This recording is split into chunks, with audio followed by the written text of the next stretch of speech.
फर्जी सिग्नेचर के आरोप में सीआईडी जांच के दायरे में आए टीएमसी सांसद अभिषेक बनर्जी अब हाई कोर्ट पहुंचे हैं। उनके वकील ने कलकत्ता हाई कोर्ट में याचिका दायर कर कार्रवाई से अंतरिम सुरक्षा की मांग की है। इससे पहले सीआईडी ने अभिषेक बनर्जी को 1 जून को पेश होने का समन भेजा था, लेकिन वो पेश नहीं हुए। 15 दिन का समय और मांगा।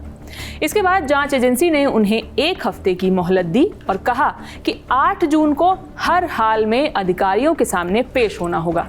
अब अगर अभिषेक 8 जून को भी नहीं जाते हैं तो उन पर कार्रवाई की तलवार लटक सकती है। ऐसे में कार्रवाई से बचने के लिए अभिषेक के वकील प्रबंध बनर्जी ने कलकत्ता हाई कोर्ट की वेकेशन बेंच से याचिका दायर करने की अनुमति मांगी। इंडियन एक्सप्रेस की रिपोर्ट बताती है कि कोर्ट ने याचिका स्वीकार कर ली है। अब वेकेशन बेंच 5 जून को इस पर सुनवाई करेगी, यानी सीआईडी की ओर से अभिषेक बनर्जी को दी गई डेडलाइन से 3 दिन पहले।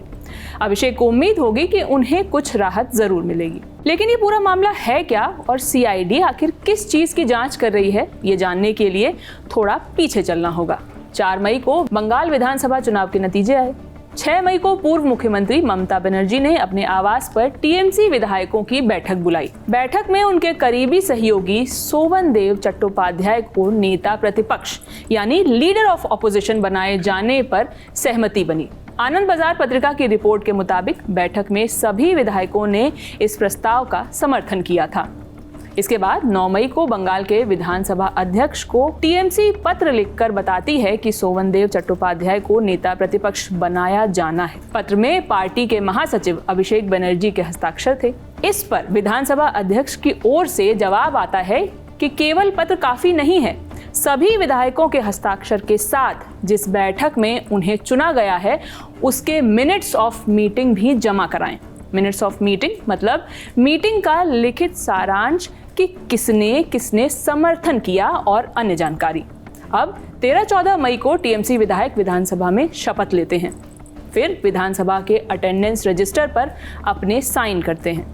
5 दिन बाद 19 मई को टीएमसी फिर से पार्टी के विधायकों की बैठक बुलाती है। इसमें सोवनदेव को नेता प्रतिपक्ष चुनने के लिए औपचारिक तौर पर विधायकों के हस्ताक्षर लिए जाने थे, लेकिन बैठक में कई विधायक नहीं पहुंचे। इंडिया टुडे की रिपोर्ट बताती है कि इसके बावजूद टीएमसी ने एक लेटर विधानसभा में जमा किया जिसमें 70 विधायकों के हस्ताक्षर बताए गए।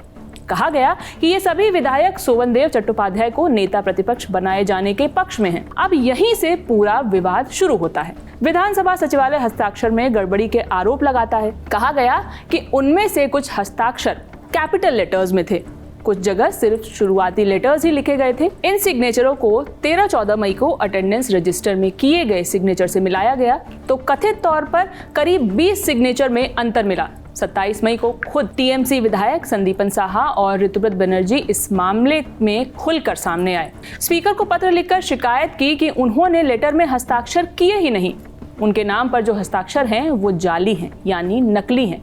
इसके बाद विधानसभा सचिव ने मामले पर कलकत्ता के हेयर स्ट्रीट थाने में एफआईआर दर्ज करा दी।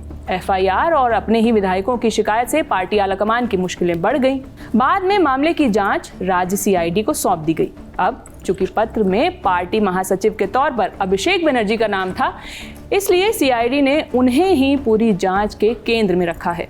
2 समन पहले ही भेजे जा चुके हैं। हाईकोर्ट से राहत नहीं मिली तो अभिषेक बनर्जी की मुश्किलें और बढ़ सकती हैं। वैसे मुश्किलें तो इन दिनों ममता बनर्जी की भी खत्म होने का नाम नहीं ले रही हैं। 2 जून को द ललन टॉप शो में इस पर विस्तार से बात की गई है, वो आप हमारे चैनल पर देख सकते हैं। फिलहाल जिन 2 विधायकों ने फर्जी सिग्नेचर होने की शिकायत की थी, उन्हें पार्टी विरोधी गतिविधियों का हवाला देकर टीएमसी से निकाल दिया गया है। इधर दोनों विधायकों ने दावा किया है कि उनके पास लगभग 60 विधायकों का समर्थन है, यानी पार्टी में टूट के आसार बनने लगे हैं। फिलहाल इस पूरे मामले पर हमारी नजर बनी हुई है, आप हमारे साथ बने रहिए। इस खबर को लिखा है मेरे साथी सचिन ने, मैं हूं शिवानी। शुक्रिया।